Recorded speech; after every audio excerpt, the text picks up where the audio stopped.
which is okay because we're now scheduling past June 10th for these. Yeah. So let me ask a question. Is this, you pronounce this Kuiper? Oh, I don't know.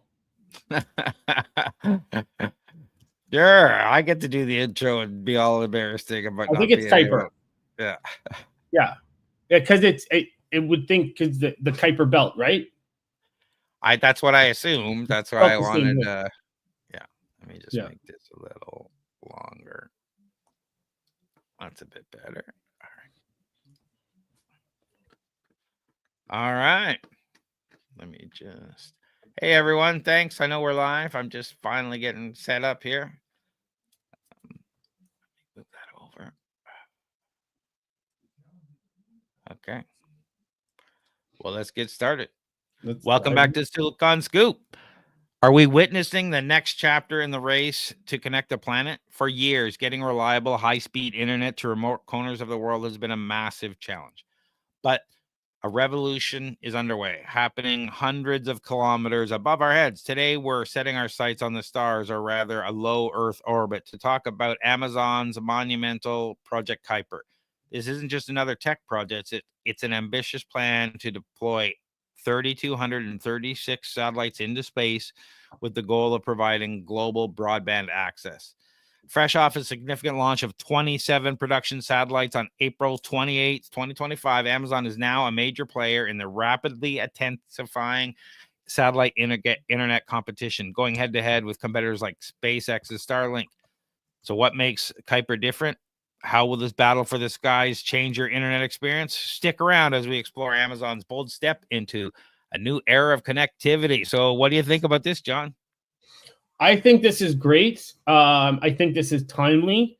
I think that their deployment timeline is aggressive. So let's just talk about it real quickly. So they launched their first 27 internet satellites from, I think, Cape Canaveral, and I haven't heard Cape Canaveral in a long time. I don't know if they're like it's used regularly, but I just haven't heard anything launched from there in a while. But again, I could be wrong. I could have just missed it. So yeah, it's a $10 billion initiative. They're looking, the reason why I say it's aggressive is because they're looking, so Project Kuiper aims to deploy 3,236 satellites by 2029. They've launched 27. Could they do it? Potentially. To put that into perspective with Starlink currently has 8,000 satellites already in orbit. So the cool thing I like about this is obviously it's an alternative to Elon Musk, who I'm not a huge fan of.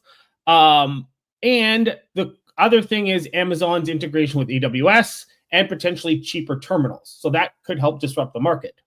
But what I'm hearing, and this is why I think it's kind of aggressive, is there's production delays and obviously regulatory deadlines as well as now with all these tariffs and stuff. What's going to happen? What do you think about these? About this? Do they have a chance against Starlink? You think? Well, I don't know of any company in any industry that doesn't have competition. You know, I was thinking about this earlier as I was reading through this and thinking about it. Starlink is so far ahead, but that doesn't mean anything. So, I mean, it means, they've got 8,000 plus satellites out there. They've launched since 2019. But, and they have so many services. The question is, who's getting the contracts? Is Amazon going to be allowed to service countries that perhaps Elon won't? Will we get different maybe Amazon gets a contract for India. Let's just say, I'm just throwing some stuff out there, and that's billions of people, right? So there are potential here. And the other thing, people don't realize that, most of this stuff is actually made for the military. And that, I didn't know that. So there is a military version of Starlink. I think it's called Shield Link. I'm not 100% sure, but it's used by the military for this exact reason. But they also use it to target enemies. You can use this to target enemy tanks, enemy sites, or whatever. Their military version of this. And if you remember back, and I'm going a little bit off, you remember back when Elon shut off or threatened to shut off satellite internet to the Ukraine? Yeah. It had nothing to do with civilian. It had to do with military using his stuff to target and in the war, and that wasn't part of the contract and wasn't part of the deal. And he, so just for everyone to understand that this stuff was going on, and he's like, whoa, you're throwing me in the middle of this war that I didn't agree to. And so there was some stuff going on there. So there's a huge military contracts related to getting stuff out there, as well as connecting and doing satellite stuff. So it's great to have alternatives, and it's great to have competition, because especially from a government level, I think it's best to have multiple contracts and multiple vendors, so that you aren't relying on one. And when stuff goes down, how many times over the last couple of years have we seen, things have gone down because of reliance on one thing, like the Cloudflare, like the Microsoft blue screen and whatnot. So let's talk about this technology. The Project Kuiper satellites will operate at a slightly higher altitudes, from 590 to 630 kilometers, compared to Starlink's 550 deployment. Ideally, this is supposed to, cover more area, so you necessarily need less satellites to cover. They're not allowed to offer this service until they have 527 satellites deployed, from what I understand. I'm not sure if that's the exact number, but we'll see if I find it in this article.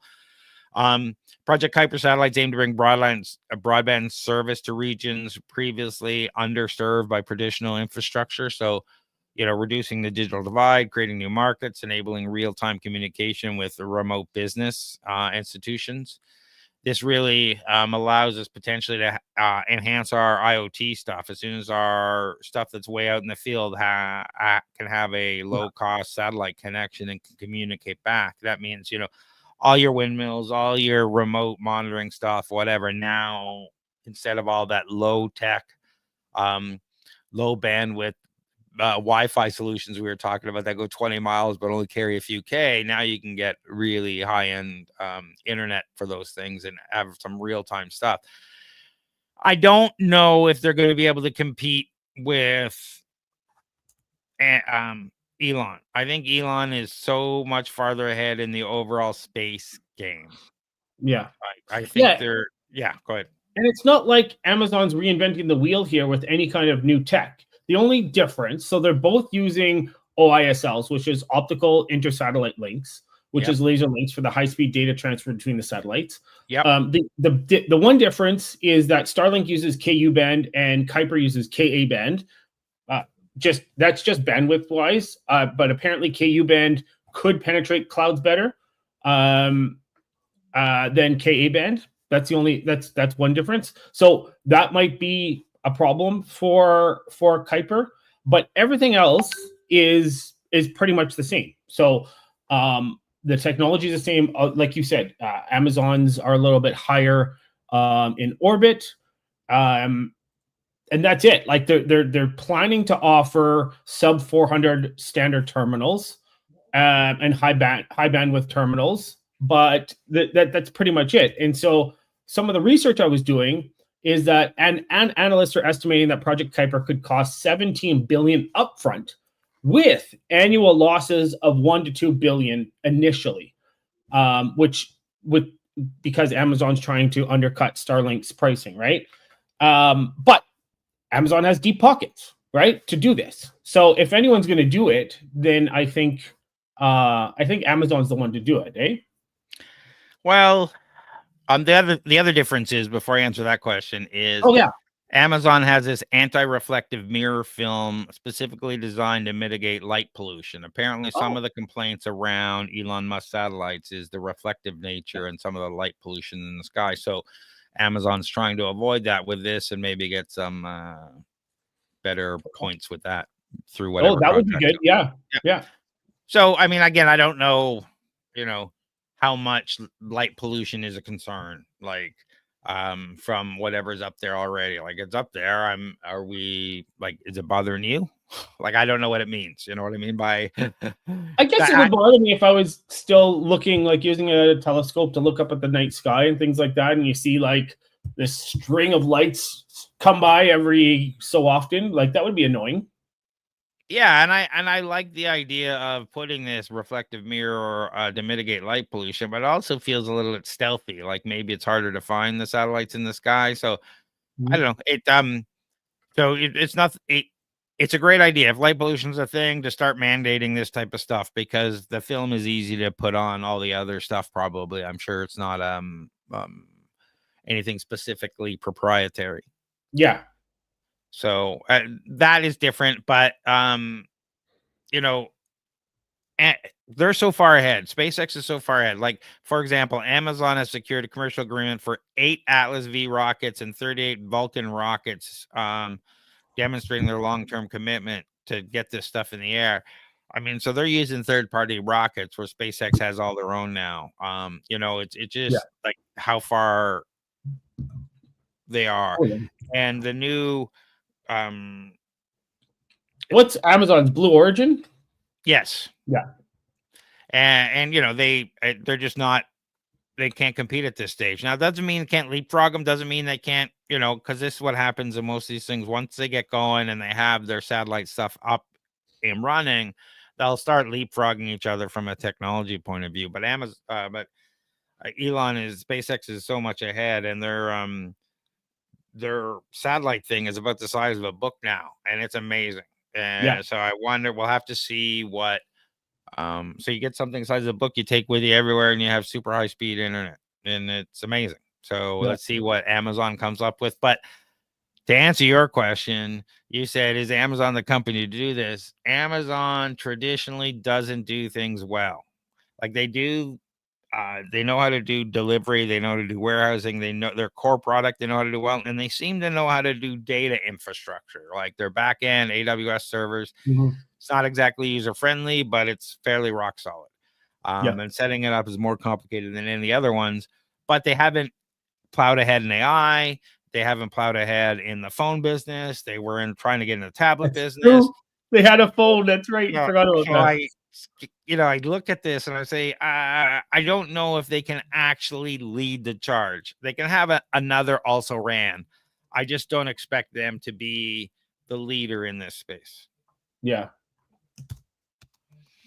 That's right. I think the biggest problem, though, with their tablets and their phones, I think the biggest problem that they had, and sorry, we're getting off topic here, is that their OS is just absolute shit. Fire OS is absolutely horrible. It's a horrible instance of Android.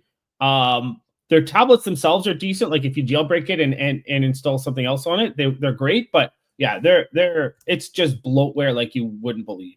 Yeah, and they're thick and kludgy. And Amazon is, a multi-billion-dollar company. There is no reason that shouldn't have been a better product, hardware and software. So anyway, it's just the way it goes, and that's why we look at this stuff. And I'm curious. It's great that SpaceX has. And what is Elon's thing? Is it SpaceX for the satellites?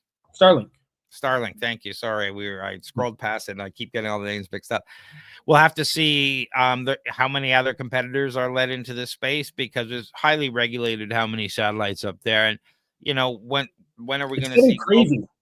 When are we going to get global competition, say from Russia or China or whatever? I'm not being negative from their hostile countries. I'm just saying other industrial states are going to be putting their competitive internet products. I don't know why China doesn't offer internet to everyone via satellites. They don't necessarily have them up there, but curious. Yeah. So, and have you seen like a map of like all the satellites that are currently out there around Earth? Like, it's crazy.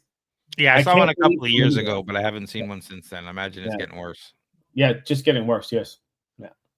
From its planned constellation of thousands of satellites operating at various altitudes to its technical innovations like anti-reflective coatings designed to address light pollution concerns, Amazon is clearly serious about reshaping global connectivity. This intense competition with companies like Starlink is not just interesting to watch, it's driving rapid advancement and could ultimately mean better, more accessible internet services for people and businesses everywhere.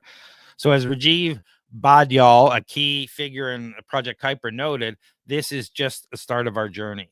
The potential implications for reducing the digital divide, enabling remote businesses, and enhancing IoT deployments are huge. So as Amazon pushes forward with deployments in constellation and aiming for customer service after its first 578 satellites are in place, we have to ask, given the escalating competition among satellite internet providers like Amazon, SpaceX, and others, what aspect of the new era connectivity are you most excited or concerned about it? Let us know in your comments below. All right. Back to this. Apple. Oh.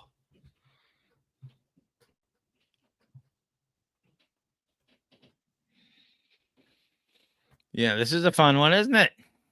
I'm excited for this one. I'm like, this is a blow to Apple, which I'm happy about. But go ahead. We're diving deep into a story that sent shockwaves through the tech industry. On April 24th in 2025, District Judge Yvonne Gonzalez Rogers delivered a landmark decision finding that Apple committed a significant antitrust violation.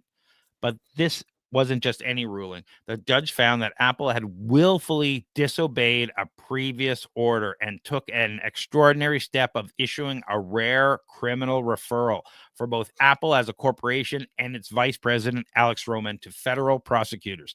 This was based on what the judge described as misdirection and outright lies in testimony provided by the court. At the heart of this battle are those contentious app developer fees, specifically Apple's 30% commission, and critically now, the restrictions on linking to alternative payment systems outside the Apple ecosystem. The judge ruled that Apple's actions, including attempting to impose a 27% fee on external payments and showing intimidating security warnings, were deliberate attempt to make these alternative options commercially unusable. This decision mandates immediate changes to Apple Store policies, and it's poised to dramatically reshape the App Store competition forever. We're going to break it down exactly what this means for developers, users, and the future of digital marketplace. So what do you think about this decision, John? Love it. Yeah, just to get into some of the details. So they're in contempt of violating a 2021 injunction, which I don't know if you guys remember, Epic Games sued Apple for anti-competitive practices. And so the original injunction required Apple to allow developers to direct users, like you said, to alternate payment methods outside of the App Store, which bypasses their commission. Instead, like you said, they implemented a 27% commission, right? So the judge determined that these actions were designed to undermine the court's order and maintain Apple's lucrative revenue stream. So in the deliberations, there was evidence presented in the court that showed that Apple's leadership, including CEO Tim Cook and finance executives, made calculated decisions to limit the impact of the injunction. So there was some internal documents and some testimony that revealed that Apple considered several options, but consistently chose those that would preserve its commission revenue. And so they accused Apple of using attorney-client privilege to hide documents, and even referred to code names like Project Michigan to conceal its strategies. And like you said, Alex Roman, he was singled out because he provided misdirection and outright lies under oath. So that's crazy. What are your thoughts on all this, Craig? Yeah. So when the judge ordered them, like the big thing is, hey, you can't force them to purchase everything on your store. They can go and purchase stuff elsewhere, and they don't have to pay you for that. And so when the judge ruled that, Apple said, whatever, okay. Then they put all these warnings and still enforce this and kind of hit everything behind the scenes. So they actively went against the judge's ruling, and therefore we got some criminal charges. And, I think we can argue whether it's good or bad, but, corporations need to be held accountable when they break the law. Yeah, I agree. And especially the people who were in charge of breaking the law, I think, not just the corporations.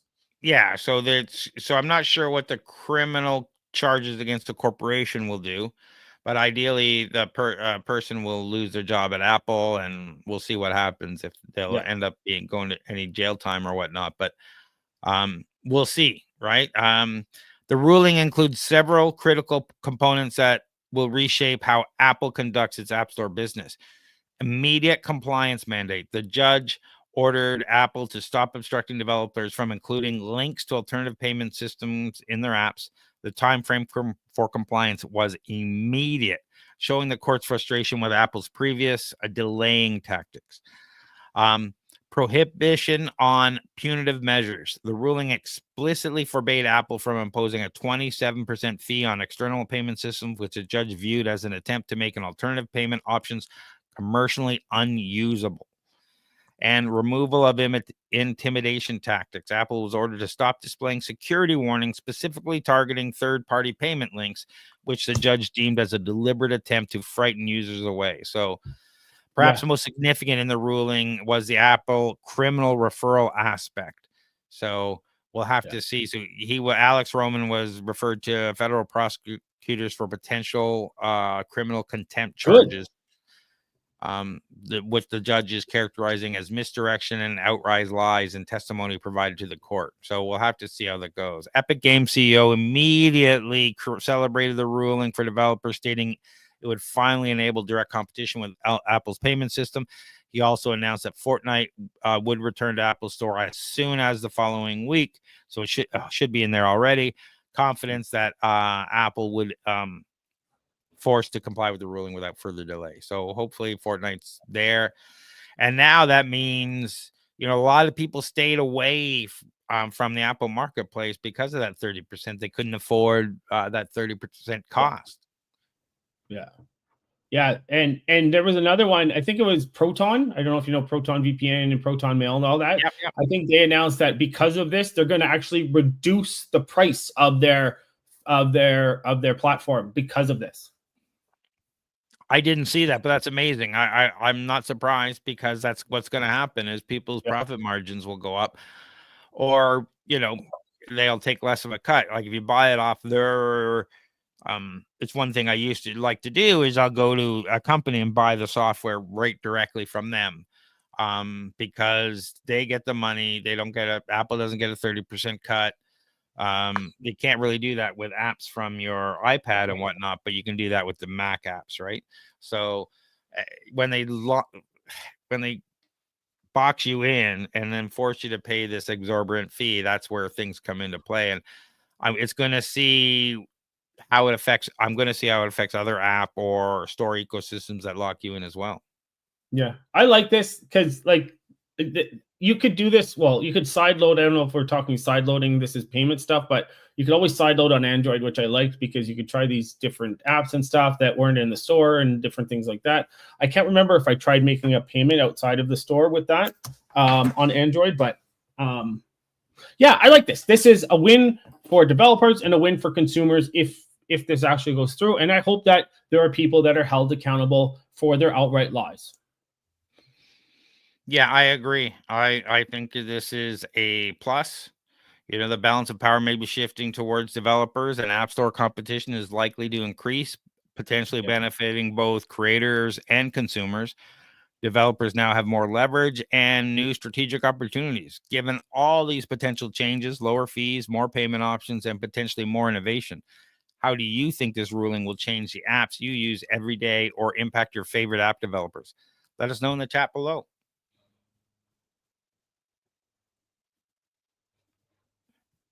Intel.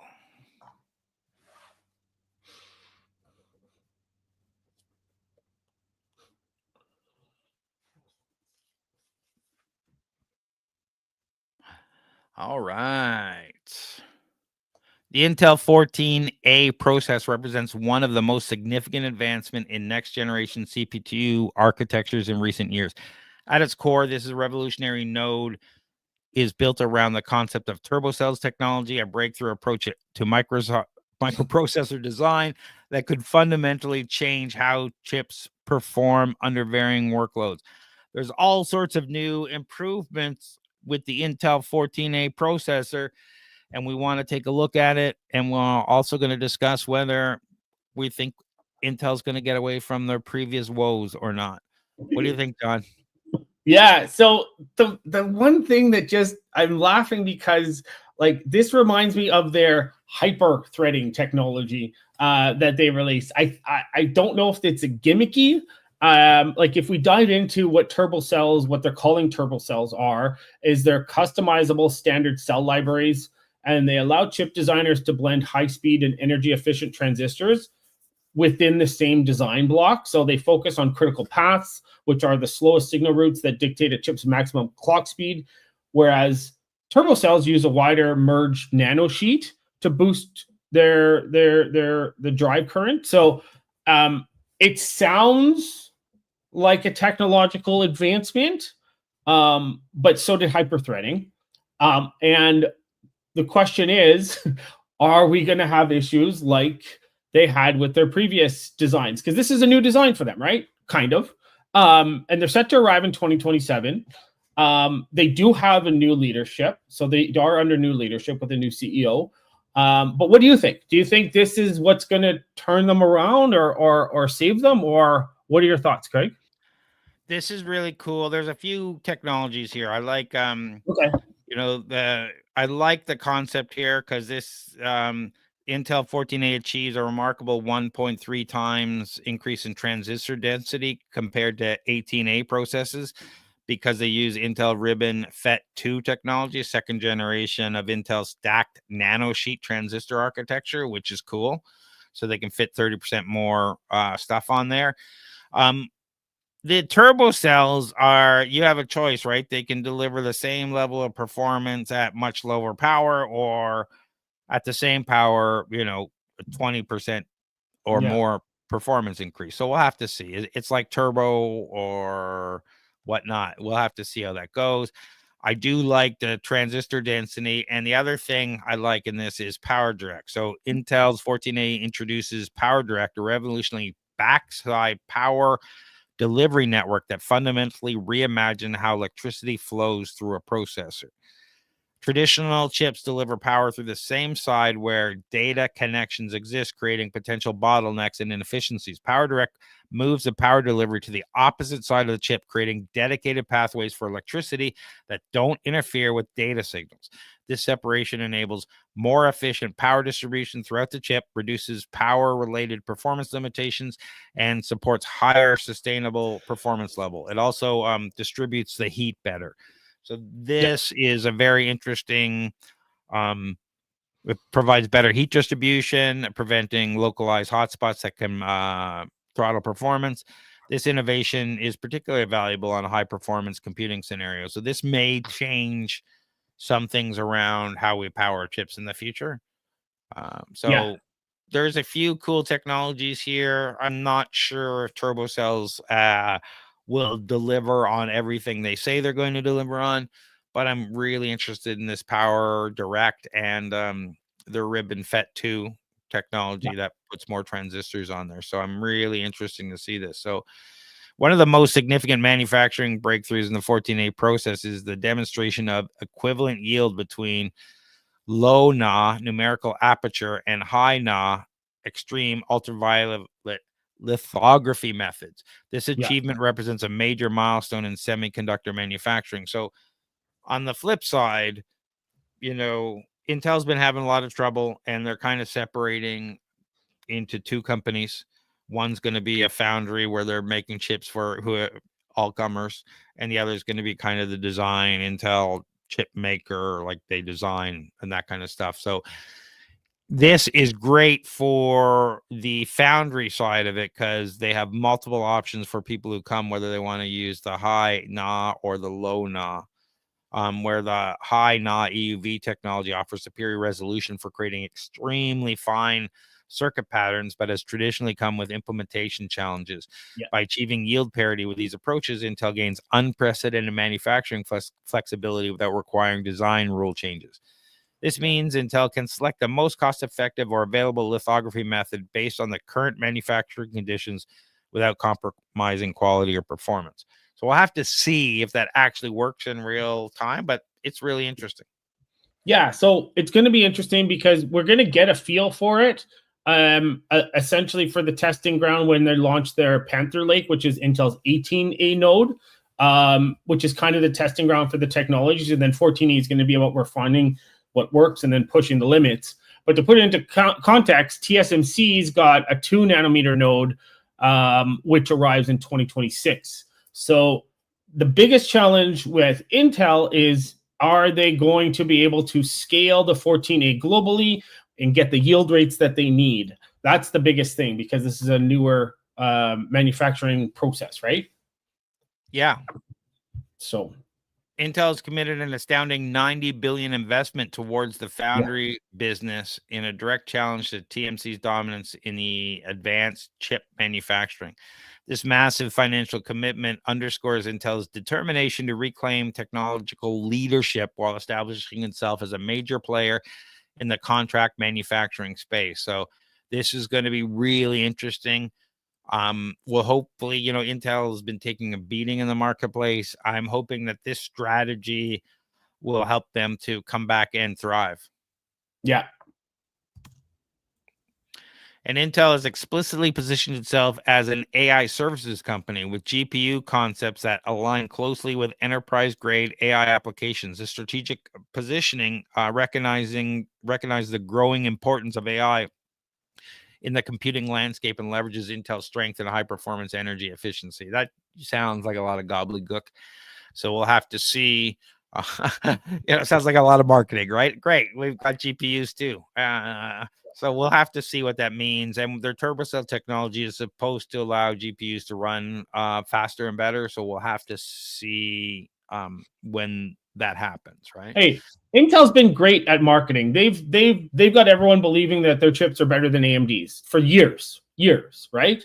Oh yeah, and at first they were, but then that was years ago, but still they're still marketing, like people still believe that, right? Yep. Well, I guess less now with the problems that Intel has had, but yeah, they're great at marketing. So let's see if it delivers on their marketing promises. So near term, like you said, Intel's focused on ramping up production of its 18A processor. That includes this. I think it's the 18AP, which is the Panther Lake, which are scheduled to release second half of 2025. The 18A processor serves both as a technology stepping stone towards the more advanced 14A. And in 2027, we're targeted for risk production, and then we don't know how long after that. Risk production means we're testing it. We're trying to figure out the development process and getting it in other people's hands to make sure it's it's ready to go. Yeah. So we'll have to see what this means for other CPUs, other CPU development, and them investing so much money on a new foundry and systems to build chips for others, what this means for general availability. Are we going to see much more chips on the environment from different companies that Intel just makes, like TMSC and some of the other chip manufacturers do for Apple and other companies? Yeah, I don't know. So, as Intel progresses towards risk production of 14A node in 2027 with intermediate step of 18AP variant in 2026, we can expect to see these innovations gradually transform the computing landscape.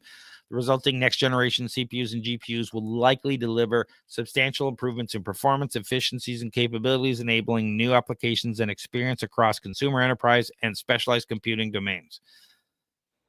The Intel 14A chip doesn't just represent an incremental improvement in semiconductor technology, embodies a fundamental rethinking of how processes are designed and manufactured. I'm really curious if you think this is going to be a major leap forward, or just, we got new power and maybe more transistors, but this turbo cell thing, who knows? Or whether this is a game changer, or whether you don't trust Intel at all anymore and you'll never buy an Intel processor again. Let us know where you are in that process. We'd love to hear from you.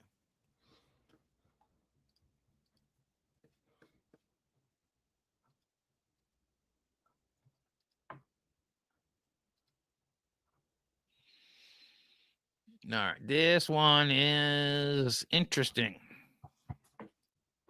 We're diving into a cosmic mystery that's completely changing our understanding of the early universe. Imagine galaxies, the building blocks of everything we see today, forming shortly after the Big Bang. But then some of them just stop. They stop forming stars, become like ancient cosmic ghost towns. For years, we thought galaxies in the young universe were always busy nurseries, constantly building new stars. But the James Webb Space Telescope is showing us that some massive galaxies shut down incredibly quickly, a shocking billion years or less after the Big Bang. How is this possible? And what powerful forces could silence the galaxy so early in life?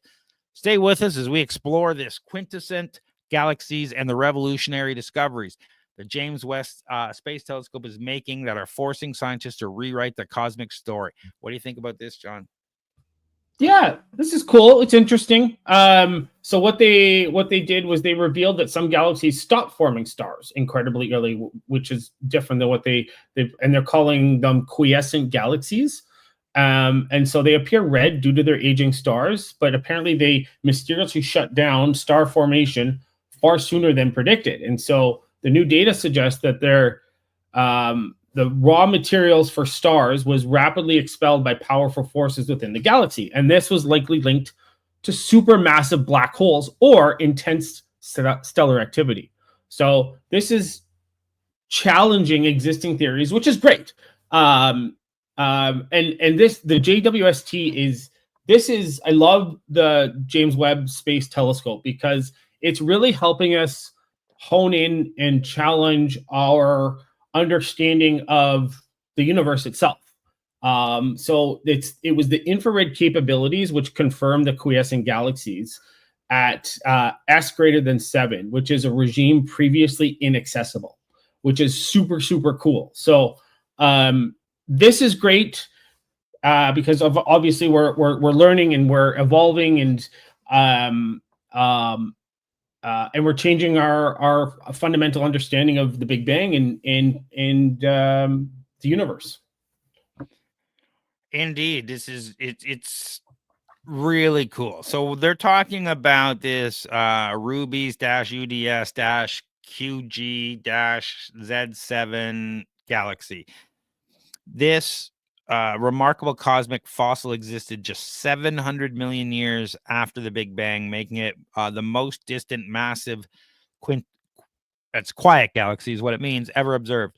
What even more astonishing is that before shutting down, the galaxy has already formed an approximately 15 billion solar masses worth of stars, a mass comparable to our own Milky Way, but assembled in a fraction of the time.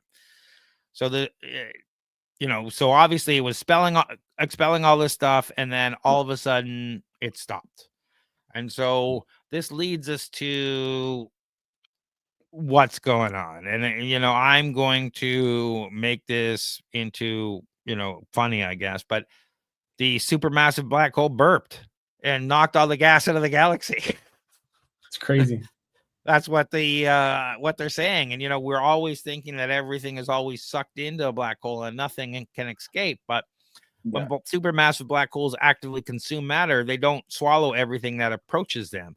The tremendous gravitational forces and extreme temperatures around these cosmic behemoths create what astronomers call an active galactic nuclei, AGN, regions where matter is superheated and partially ejected in powerful jets and winds rather than falling completely into the black hole.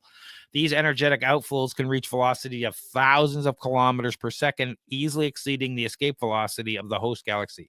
When these powerful jets and winds interact with the surrounding gas in the galaxy, they can effectively push the gas outward, driving the rapid gas expulsion observed by the James Webb Space Telescope.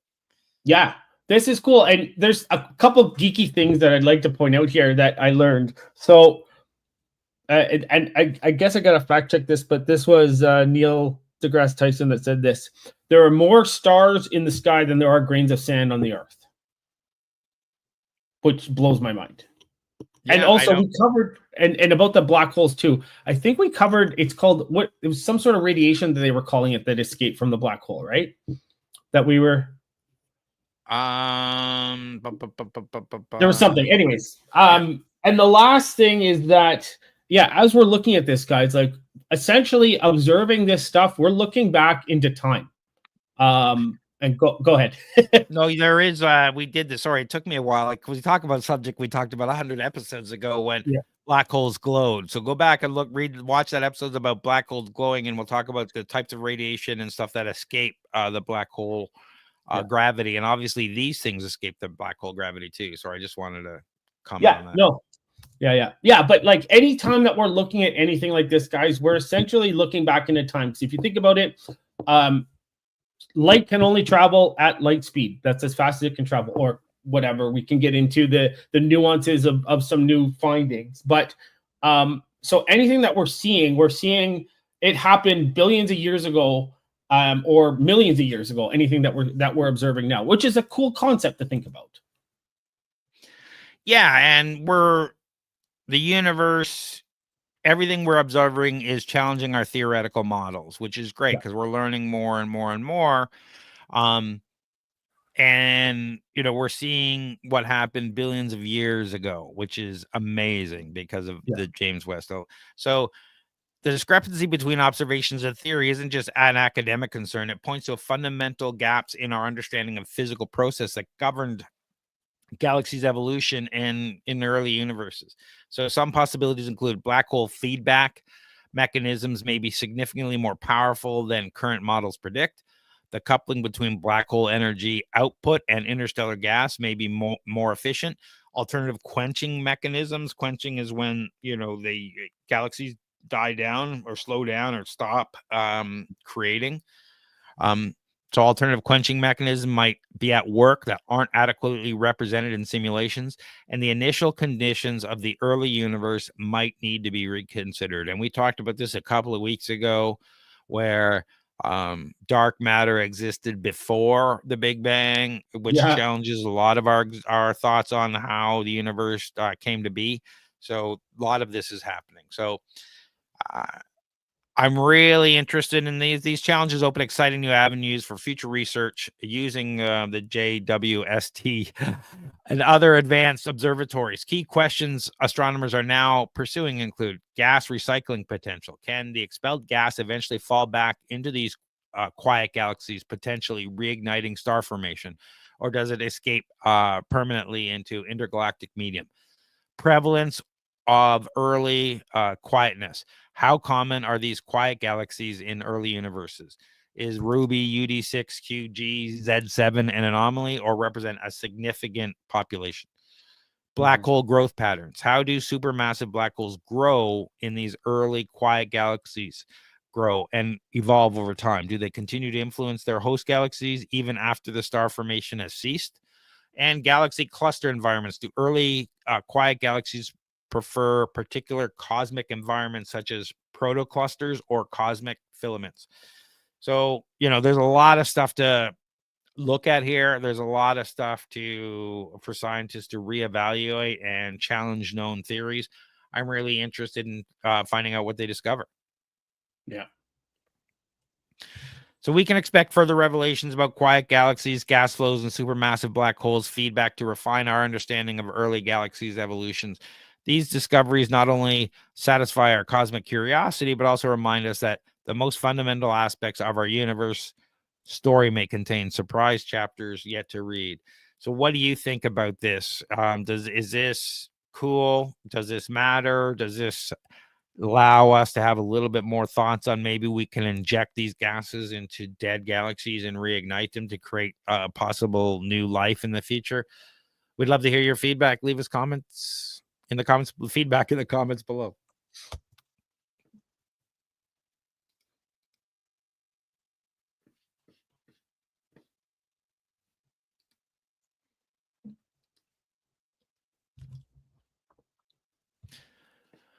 All right. Better late than never.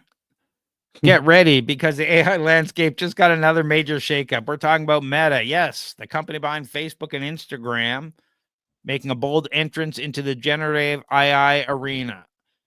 At their first ever AI conference, LlamaCon 2024, Mark Zuckerberg unveiled something big, a standalone Meta AI application powered by their advanced Llama 4 model.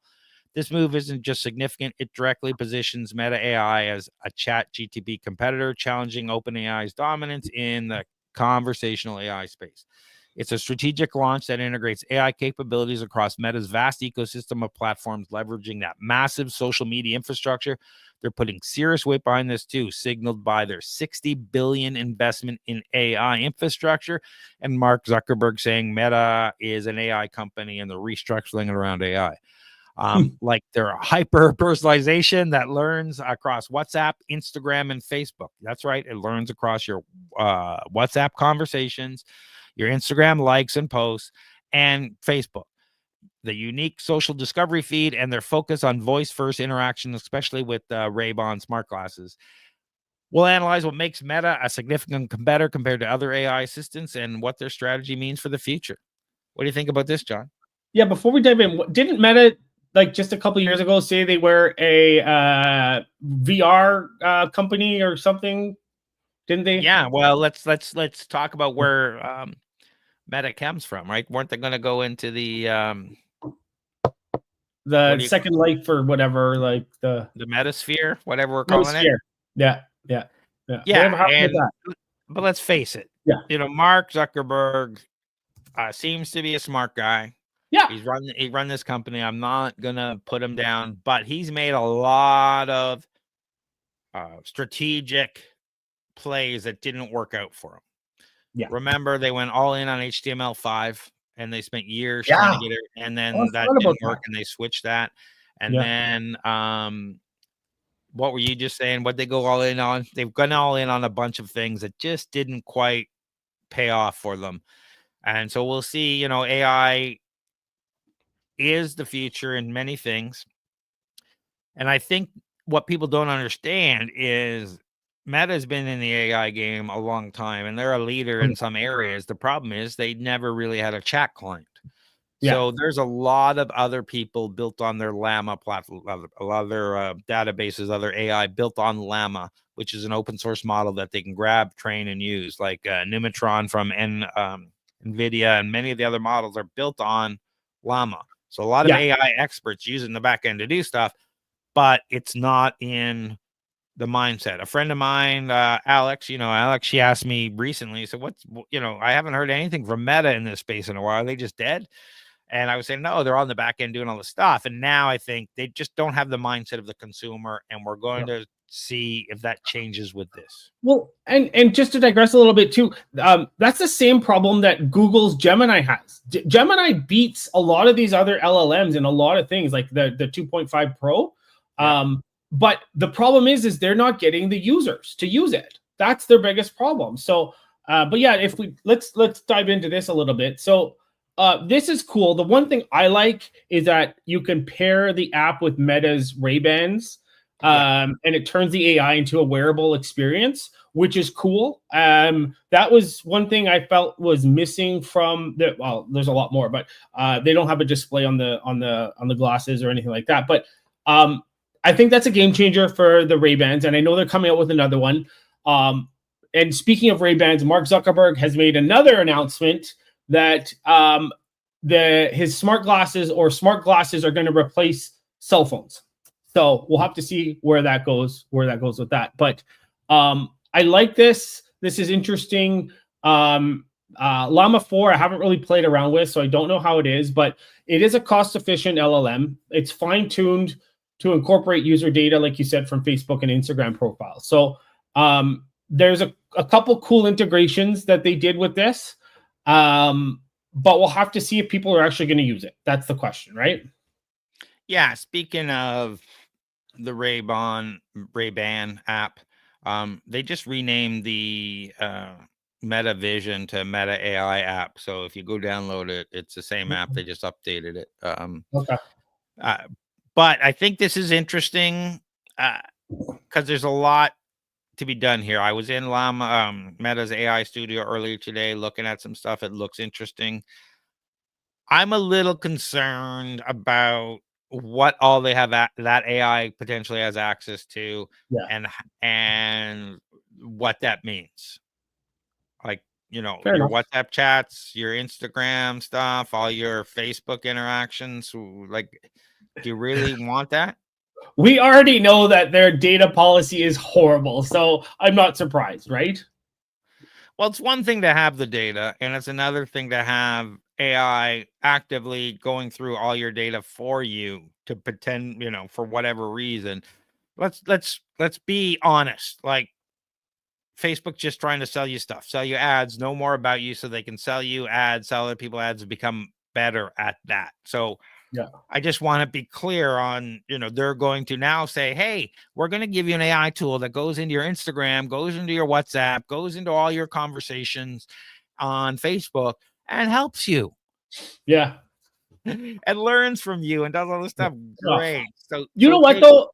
There was one thing that they were talking about that I think is cool is the voice innovation. So they've got a full duplex voice mode, which seems interesting. So that means like you can interact with it in real time and it responds and it inserts things like and different things like that. So I like that. It mimics human speech. So I think that's cool. I'll be interested to see how that works though. Yeah, so let's I mean, I was poo-pooing it the whole time. So let's talk about some of the advancements. Meta's approach to personalization extends beyond simple preference tracking to create deeply contextual understanding of users' needs across platforms. So cross-platform learning, the system builds a unified understanding of user preference from interactions from WhatsApp, Instagram, and Facebook. Content adaptation responds and recommends and adjusts based on communication style, interest, interaction history. Progressive personalization. The more user engages with Meta AI across the context, the more tailored the experience becomes. Yeah. Discovery feed, network visibility. Users can view creative ways their connections utilize AI assistance. So your other AIs can now see what's going on with your friends and then report back to you and do stuff. Permission control, granular sharing settings allow users to control precisely what AI interactions are visible to others, and inspirational discovery. The feed serves a discovery mechanism for new AI capabilities and use cases. So one of the things that I thought was interesting when I was analyzing this is it allows you to see how your friends are using the AI prompts they're using, and that kind of stuff. So there is a sharing mechanism around how everyone is using AI and improving. And so that is quite interesting from an overall perspective. Like, I like the concept of being able to do that. You have some granular control over that because, say you and me and our friend Alex and a couple other people want to share what we're doing with AI because we're doing cool stuff with it all the time. And this would be an interesting potential way to do that. I think there is a potential in for lack of a better word, an AI social network where it's all about sharing AI tools and prompts and learning what other people are doing and whatnot. But we'll leave that aside. Yeah. Voice first. You talked about that, right?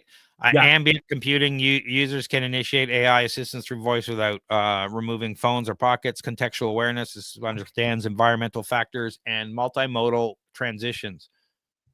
Conversations start via voice, can seamlessly transition to screens when needed for visual information. But there are privacy concerns. For sure. So we'll have to see. There's some here I like. There's some things I don't like, but that's the same with everything. So they're putting $60 billion investment commitment to AI infrastructure to get this going. We'll have to see where this goes. I'm curious to see. Are you going to jump in and start using this? Are you a Facebook person, John? No. I use Facebook just to post memes. That's all I do. And WhatsApp I try to avoid as much as I can, but there are some groups I'm a part of. So I don't share much personal things. I just use it for memes and stuff. So I've never used any of the chat functions for any of these AIs. I don't know if you have, but we'll have to see. Maybe I'll mess around with it.